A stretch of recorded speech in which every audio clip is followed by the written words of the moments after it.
Usted sabe que a principios de los años 80, un vaquero de Oklahoma salió con sus maletas para Chicago. Y estaba así, dice que él cuenta que llegó, agarró un autobús y fue hasta Chicago. Dice, puse mis maletas ahí arriba de la banqueta porque él quería hacer su carrera en el boxeo. Y de pronto se pone a mirar la torre Sears y pone sus maletas en la banqueta y mira hacia el edificio, así hasta arriba, y se dijo a sí mismo: voy a conquistar Chicago. Y cuando miró para abajo, las maletas habían desaparecido. ¿Sabe? Yo no sé si alguno de ustedes hoy han venido tal vez como ese vaquero que tal vez en un momento de su vida tenían sus maletas llenas de esperanzas, de sueños.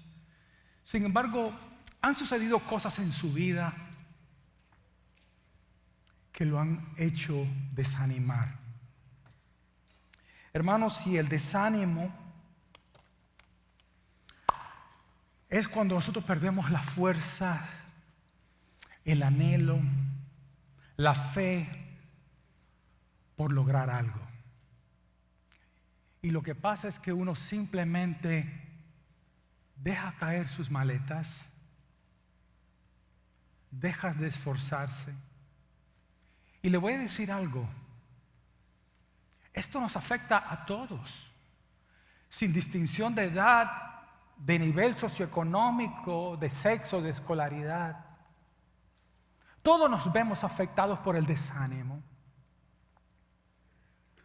Al punto, hermano, donde ya no queremos iniciar nada nuevo. Ahora, ¿cuál es el problema con esto?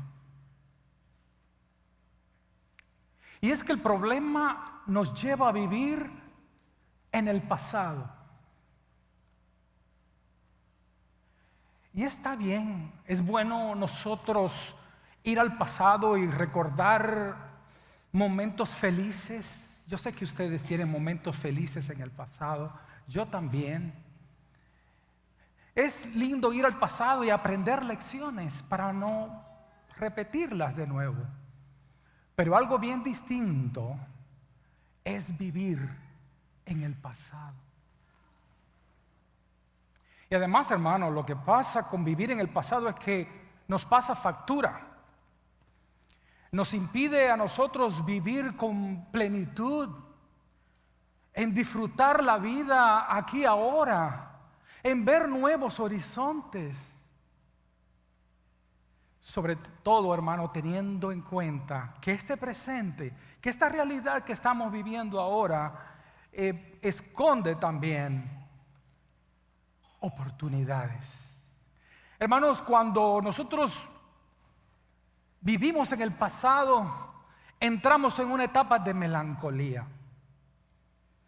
Uno dice: ay, aquellos sí eran buenos tiempos, ¿verdad? Mi abuelito nació en el año 1895 y me decía, yo todavía me recuerdo del almanaque del año 1900 cuando pasaba. Y a mí me encantaba oírlo, sus historias, y siempre me ha gustado hablar con las personas mayores y oír sus historias lindas, historias de éxito, a veces un poquito alteradas, ¿no? Un poquito exageradas, pero hey, eso es lo que su mente recuerda. Su mente recuerda días felices. Esto no tanto, aquellos sí eran buenos tiempos. Mi abuelito me decía: ay, chicos, si yo fuera joven como tú, como yo, porque aquellos sí eran buenos tiempos. Y lo que pasa, hermano, también es que a veces nos resistimos al cambio. Si vivimos en el pasado, nos resistimos al cambio. y a intentar algo nuevo nos produce miedo. Hay veces que en el pasado nos podemos aferrar al rencor y nos cuesta perdonar. A veces nos cuesta formar nuevas relaciones porque muchas veces lo que nos da miedo es el futuro. ¿Qué va a pasar? Y comparamos el presente con el pasado. Todo esto que yo le he dicho son síntomas de una persona que vive en el pasado. Ahora, nosotros vamos a ver el libro de Ageo en el capítulo 2 del versículo 1 al 9. Y Dios encontró a su pueblo desanimado. Y creo que el pueblo de Israel es como nosotros. A veces leemos algo en el Antiguo Testamento y decimos: yo soy igual que ellos. Yo soy igual que ellos. El pueblo del Antiguo Testamento se animaba por un rato, se desanimaba por otro. Era una montaña rusa. A veces sí, a veces no. El pueblo se desanimó grandemente cuando fueron llevados cautivos a Babilonia por 70 años. Ellos se desanimaron cuando Nabucodonosor le destruyó el templo lujoso que hizo Salomón. Sin embargo, se animaron cuando el rey Ciro, rey de Medo-Persa, derrotó al imperio de Babilonia y a los judíos se les permitió que volvieran a su tierra en el año 538 antes de Cristo. Se volvieron a animar cuando vino la profecía del profeta Esdras en el capítulo 1, que Dios usaría a Ciro para dejarlos volver y reconstruir el templo. Se animan, hermano, cuando el primer contingente de los cautivos fueron liberados bajo el liderazgo de Zorobabel, gobernador, y de Josué, sumo sacerdote. Con mucho entusiasmo ellos fueron a la tierra prometida de nuevo, colocaron los cimientos del templo y se animaron mucho. Pero una vez que llegaron allá se desanimaron, porque los que vivían allí, que ya mientras ellos estaban ausentes, los que estaban viviendo allí, los samaritanos, le hicieron la vida imposible. Sin embargo, Dios los libera. El día 19 de agosto del año 520 antes de Cristo se vuelven a desanimar cuando fueron castigados por Dios. Ya una vez en Israel, ya una vez en la tierra, ya no deportados. En vez de construir el templo, bueno, dijeron los israelitas: bueno, ya estamos acá, como dicen por ahí, pues simple y sencillamente vamos a hacer nuestras vidas, y Dios tiene que llamarle la atención, porque abandonaron la construcción del templo. Algo que ellos anhelaban tanto, pusieron los cimientos y después lo dejaron abandonado. Según tengo entendido, por 18 años el templo estuvo no a medias, solamente con los cimientos y nada más. Dios los tiene que llamar y le dice: ¿saben qué? Si ustedes no construyen el templo, yo voy a herir sus finanzas. Se pusieron, no le toque el bolsillo, inmediatamente se pusieron a la obra. Sin embargo, cuando reanudan la obra, algo pasa. Vamos a orar. Bendito Padre, yo te ruego en el nombre de Jesús que esta tu palabra pueda hacer un efecto en el corazón, y que tú, Señor, nos digas qué es el mensaje que tú tienes para cada uno de nosotros. Usa esta tu palabra para que sea, Señor, de bendición a tu pueblo en este día. En el nombre de Jesucristo. Amén.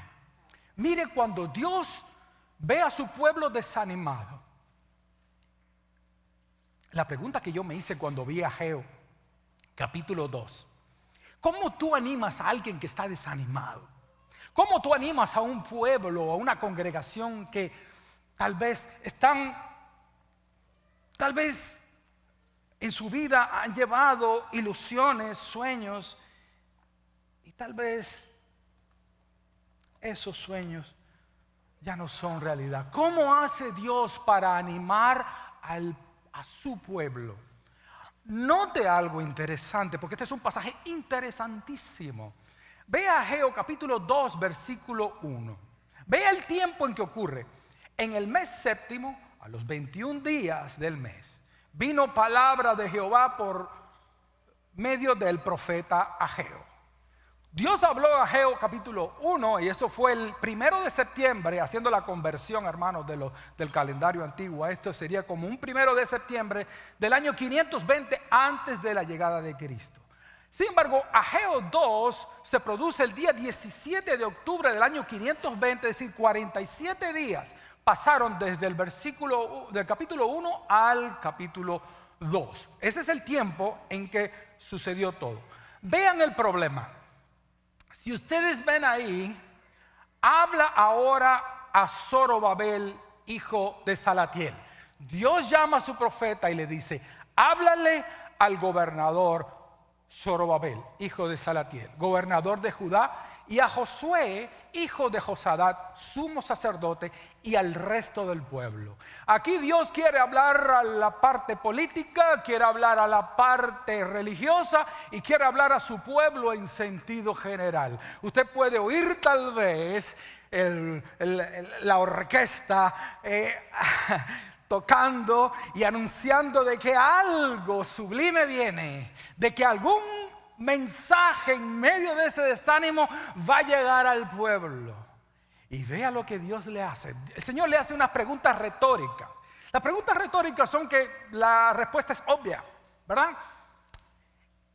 Jehová de los ejércitos le hace una pregunta al pueblo y le dice: ¿quién ha quedado de ustedes que haya visto esta casa? Porque ellos estaban construyendo el templo, lo que llama el templo de Zorobabel, o el segundo templo. Recuerden que el primer templo había sido destruido ya.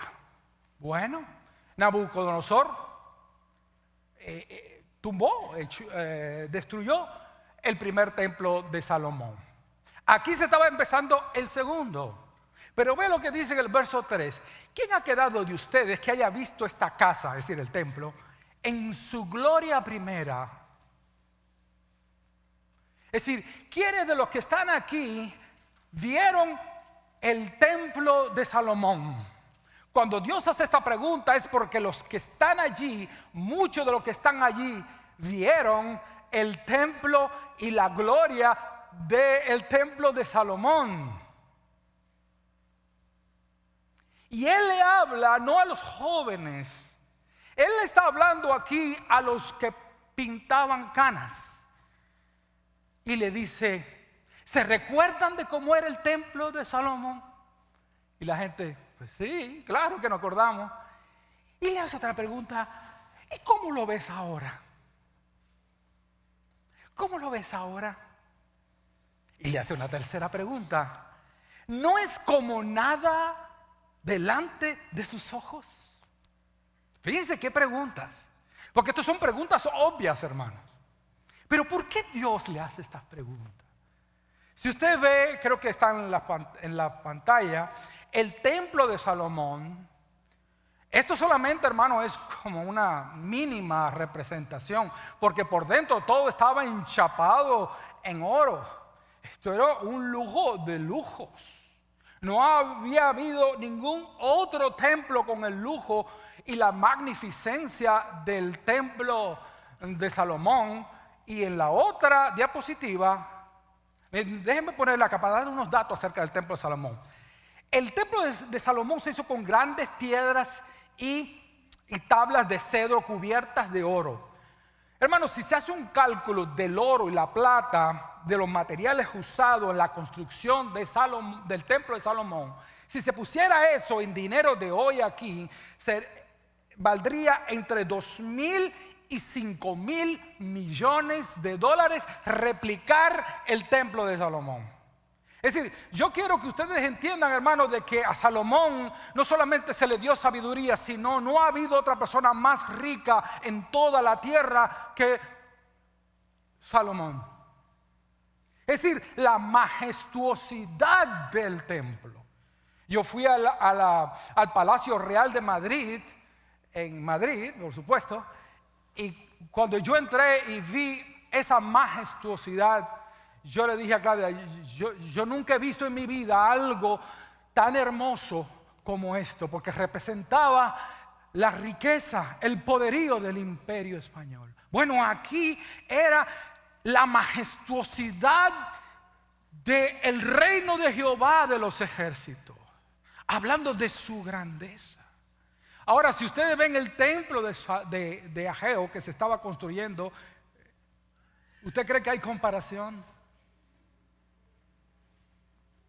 Por eso que Dios le dice, ¿no es verdad que esto es como nada delante de sus ojos? ¿Y por qué Dios lo hizo chiquito? Si Dios es el que daba las dimensiones. ¿No se han puesto a pensar? ¿Por qué Dios le dijo que lo construyera así? ¿Y por qué con materiales de menor calidad? Este templo era de madera, aquel era de rocas y enchapado en oro. Es decir, la diferencia, hermano, era abismal entre un templo y el otro.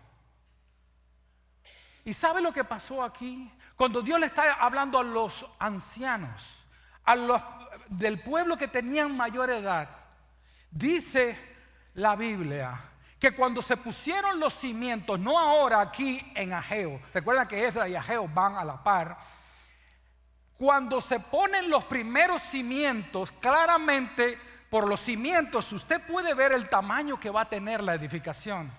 Y cuando los que vieron la gloria de Salomón vieron la zapata es como la base. Cuando se pusieron las bases del templo de Zorobabel, ¿usted sabe lo que pasó? Mire lo que dice Esdras capítulo 2.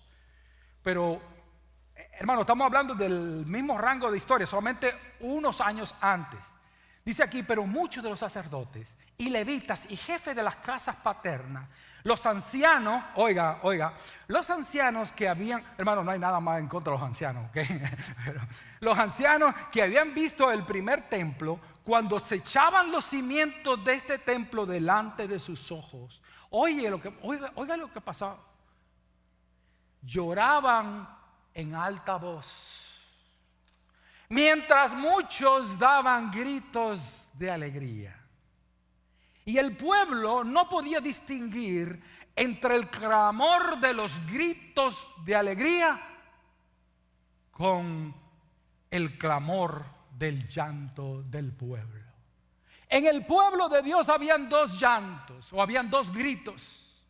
Un grito de llanto y otro grito de alegría. Siempre en el pueblo de Dios hay dos bandos: los que gritan de alegría y los que lloran por el pasado. Y dice que el pueblo gritaba en alta voz, y dice que se oía de lejos, y era tanto el ruido que no se podía distinguir quiénes gritaban de alegría y quiénes lloraban. ¿Puede usted adivinar por qué ellos lloraban? Lloraban porque extrañaban el primer templo. Extrañaban aquella gloria. Lloraban porque se recordaban de David, de Salomón. Se recordaban de las glorias pasadas. Estaban en un estado de melancolía. Estaban en un estado donde ellos, al ver esto, dicen: ¿y este es el templo? ¿Y esto? ¿Se dan cuenta, hermano? Ellos también, como nosotros, pasamos de alegría a llanto, porque estamos viviendo en el pasado. Y ellos estaban viviendo en el pasado y por eso lloraban. Pero la pregunta aquí es: ¿Dios no sabía que el templo era más chiquito? ¿Y por qué lo dejó? ¿Y Dios no sabía que los materiales de la construcción eran de mucho más baratos? ¿Dios lo sabía o no lo sabía? Claro que lo sabía. Pero a veces no discernimos por qué Dios nos pone un presente que al parecer no es tan brillante como el antiguo. Al parecer. Por eso es que dice Eclesiastés capítulo 7 verso 10: nunca digas ¿Cuál es la causa de que los tiempos pasados fueron mejores que estos? Porque nunca de esto preguntarás con sabiduría. Hermano, me llamó la atención Isaías 43.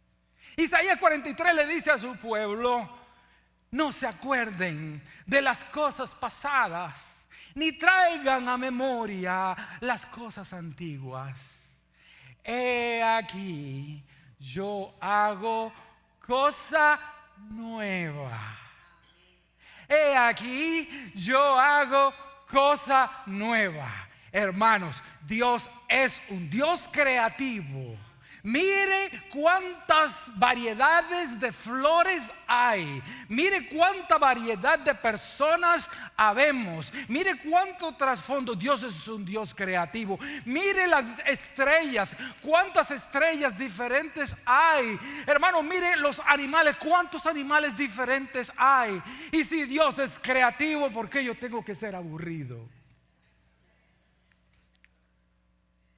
Dios es creativo. Dios hace cosas nuevas. Dios no es el Dios de lo mismo. No, Dios hace cosas nuevas.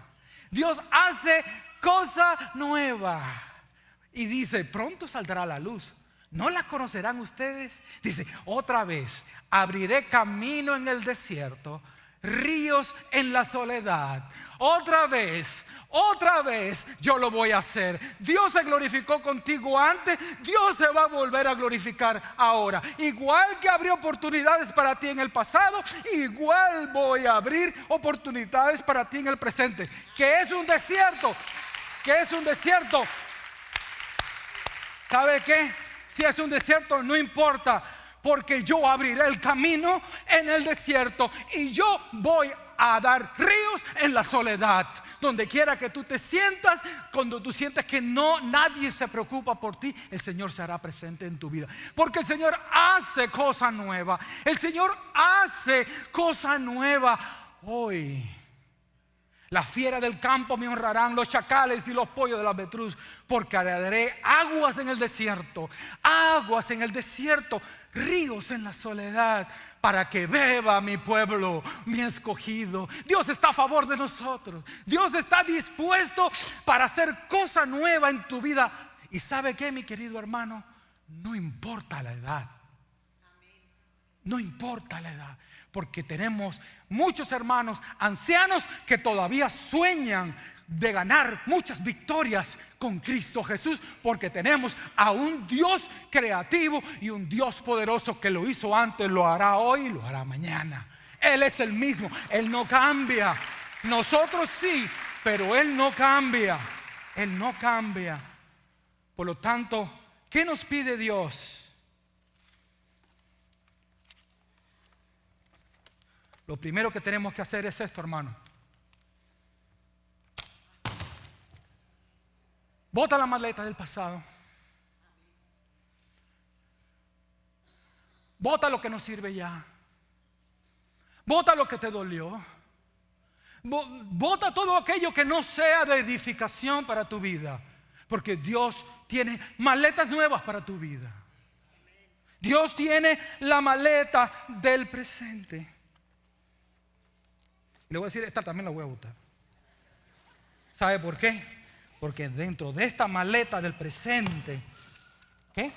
Hay más cosas. Hay más cosas que Dios tiene escondidas para mí.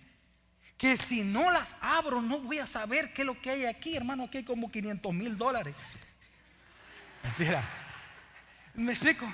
Dios tiene almacenado para mi presente y para mi futuro cosas nuevas. Yo voy a tomar. Yo no la quería poner así porque es un poquito, como que un poquito rosita para un hombre, como que no. Pero yo creo que tenemos que tomar la maleta del presente. Esto lo voy a dejar para el futuro. Pero yo creo, hermano, que Dios llama. Fíjese lo que hace. Fíjese lo que hace. Me dice: toma la maleta del presente, lo que yo tengo para ti ahora. Y Él llama, pues ahora a Zorobabel. Y le dice a Zorobabel: ¿sabe qué es Zorobabel? Esfuérzate. Hay que, como nosotros diríamos, ¿verdad? Hay que echarle ganas. No es por lo que yo siento, es por lo que yo creo. Yo creo que Él hizo cosa grande. Yo sé que para Él no hay nada que sea difícil. ¿Habrá alguna cosa difícil para Dios? Ahora Zorobabel, basado en eso, esfuérzate, dice Jehová. Esfuérzate tú también, hijo de Josadá, Josué, sumo sacerdote. Y le dice a todo el pueblo, ¿saben qué? Cobren ánimo, todo el pueblo de la tierra, dice Jehová, y trabajen, porque Dios no es un Dios de flojos. Dios es un Dios de gente trabajadora. Amén. Mi padre trabaja y yo trabajo. Amén. Es como un pastor por acá que le dijo a la congregación: hermanos, le voy a poner al grupo de hombres los lirios del campo.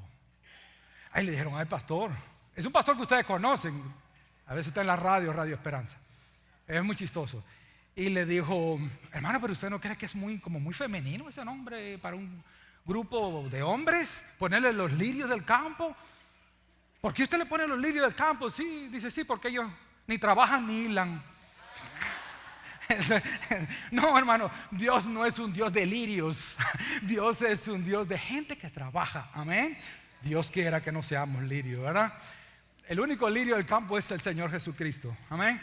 Ahora dice: trabajen, pero mire por qué le dice: trabajen porque yo estoy con ustedes, dice Jehová de los ejércitos.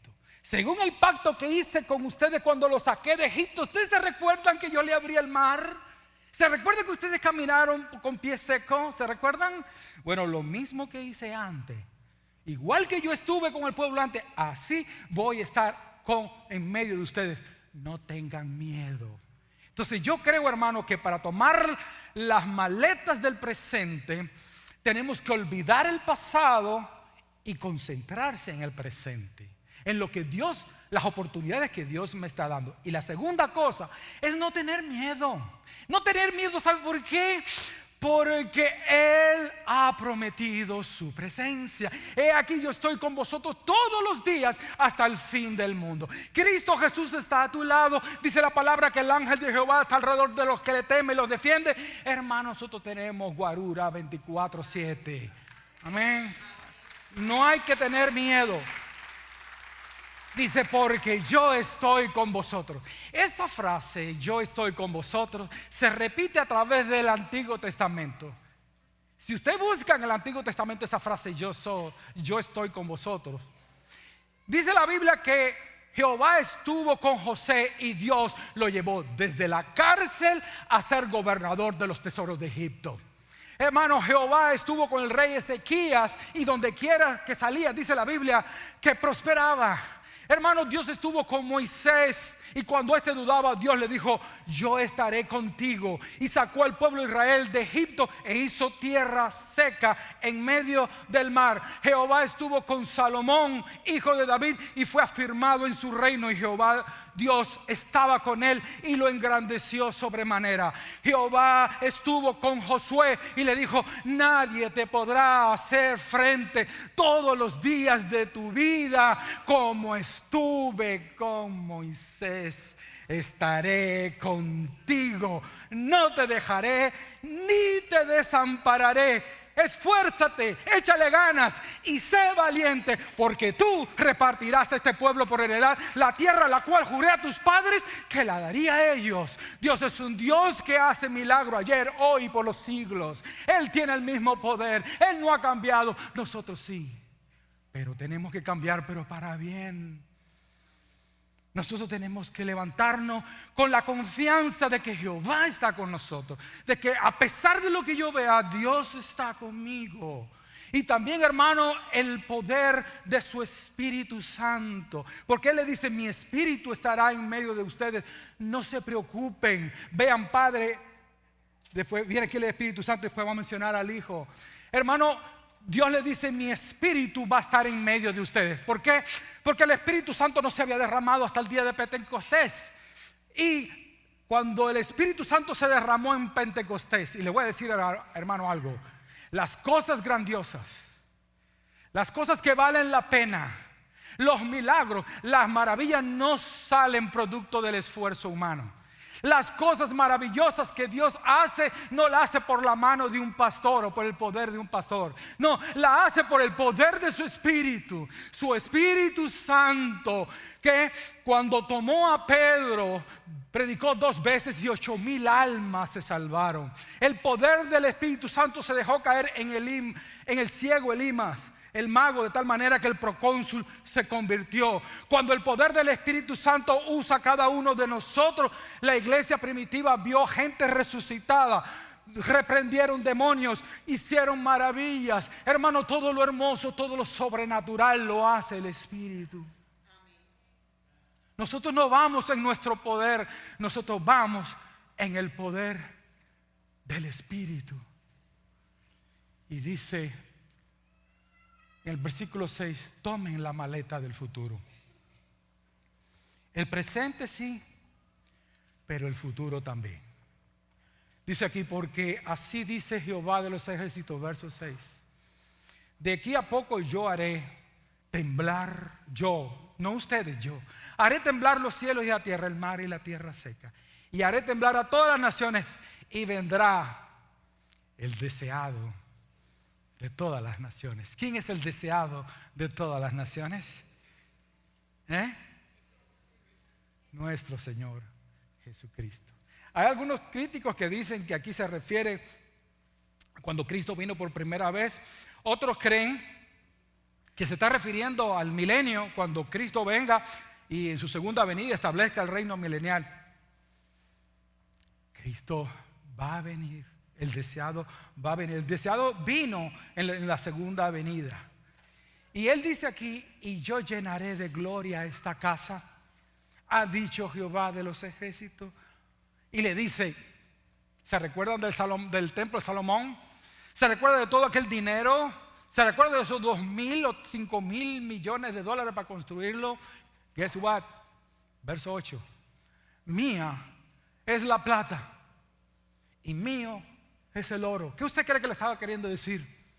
Por la parte material ni se preocupen. El más rico de los más ricos no era Salomón. Soy yo que le di la riqueza a Salomón. Mía es la plata, mío es el oro, y la gloria postrera de esta casa será mayor que la primera. Yo voy a hacer un templo más glorioso que el que hizo Salomón, ha dicho Jehová de los ejércitos. Y sabe, aquí yo creo que se está refiriendo al templo que va a ser reconstruido cuando Cristo venga por segunda vez en el reino milenial. Porque dice la palabra que Cristo va a venir y Cristo va a gobernar desde Israel, y se va a reconstruir el templo y la gloria de ese templo. Cristo gobernando con los 12 apóstoles, las 12 tribus de Israel, y nosotros gobernando con Cristo durante 1000 años. Se dejará ver el esplendor de la gloria del Rey del templo, del Rey de Reyes, del Señor del Señor. Y en aquel día ustedes verán qué cosa es plata. En aquel día ustedes verán qué cosas son billetes. En ese día ustedes van a ver qué tan rico es Jehová de los ejércitos, que lo tiene todo. Él es dueño de todo el universo. La gloria postrera del pueblo de Dios, cuando nos reunamos en aquel día, va a ser de un esplendor que el ser humano jamás en su vida ha visto. Hay una gloria venidera, por eso que dice la palabra, porque las tribulaciones de este tiempo no son comparables con la gloria venidera que ha de manifestarse en nosotros. Hermanos, le digo todo esto porque dice aquí también, y le daré paz en aquel lugar. Satanás será atado por 1000 años. El Señor ahí va a gobernar con vara de hierro, y habrá paz en medio de este mundo convulsionado. Sí, va a llegar un día donde todos nosotros vamos a disfrutar de una paz y de una presencia de Cristo aquí en la tierra. Aquel día viene. Por eso es que dice la palabra del Señor que Dios no es injusto para olvidar las buenas cosas que nosotros hacemos para Él, porque Él un día nos recompensará a cada uno. Por lo tanto, hagamos todo de corazón como para Él, no como para el hombre. Y de Cristo vamos a recibir la recompensa. Yo le pido, hermano, que usted ore un momentito ahí. Incline su rostro. Padre, yo creo que el mensaje que tú tienes es claro. El mensaje es: olvidemos ese pasado que nos atormenta. Olvidemos las cosas tristes. Olvidemos la melancolía que nada deja, lo único que nos hace sufrir. Y yo no sé, Señor, si los que han venido hoy aquí o algunos de ellos están lastimosamente viviendo en el pasado. Yo no lo sé. Yo no conozco el corazón del ser humano. Pero Padre, yo te pido en el nombre de Jesús,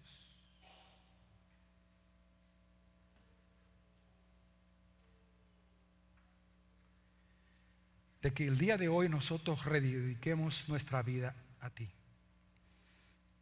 Esta es la realidad y el presente que tú nos has puesto en esta iglesia. Tú nos has traído a nosotros aquí, Señor, por un propósito. Y a cada hermano que está aquí en esta congregación, tú los has traído con un llamamiento.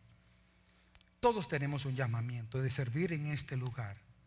Y yo te pido, Señor, de que todos nosotros olvidemos el pasado, la nostalgia. Olvidemos cosas que no nos dejan seguir adelante. Yo te pido que nos perdones, Señor, por nuestra falta de fe, por no creer de que tú ahora puedes hacer grandes cosas como lo hiciste antes. Perdónanos, Señor. Perdóname a mí también, porque a veces vivo en el pasado. A veces dudo de que tú puedas hacer las grandes cosas que tú hiciste con nosotros antes. Perdóname, porque tú conoces que somos polvo. Pero hoy, Señor, queremos rededicar nuestra vida a ti.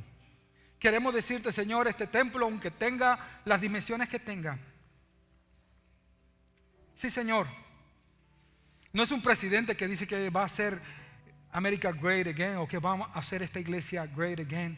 Eres tú el que hace las cosas nuevas y grandiosas. Hoy eres tú, Señor Jehová de los ejércitos, por medio de tu presencia, por medio de tu Espíritu y por la presencia de tu Hijo Jesús entre nosotros. Padre, Hijo y Espíritu Santo están relatados aquí, que nos van a ayudar a salir adelante. Yo te pido por cada hermano que está aquí, que quiera botar las maletas del pasado y quiera tomar las maletas del presente y la del futuro. Yo te pido, Señor, por algunos de los que están aquí que a lo mejor están desanimados. Yo te pido que tú lo animes en el nombre de Jesús. Si tú has venido hoy aquí y no tienes paz en tu corazón, a lo mejor tú eres como ese vaquero que estás cansado. Realmente estás cansado. Jesús te dice: venid a mí todos los que están trabajados y cansados, que yo te haré descansar. El descanso no está en un pastor. El descanso no está en una iglesia. El descanso está en Cristo. Ríndete hoy a los brazos de Jesús y Él te dará paz. Él te dará paz. Ahí donde tú estás, si nunca has aceptado a Cristo, ora conmigo y dile: Señor Jesús. Dile así mismo con tus palabras. Dile: Señor Jesús, estoy cansado o cansada. Siento que no puedo más. Díselo así. Son tantos los dolores del pasado que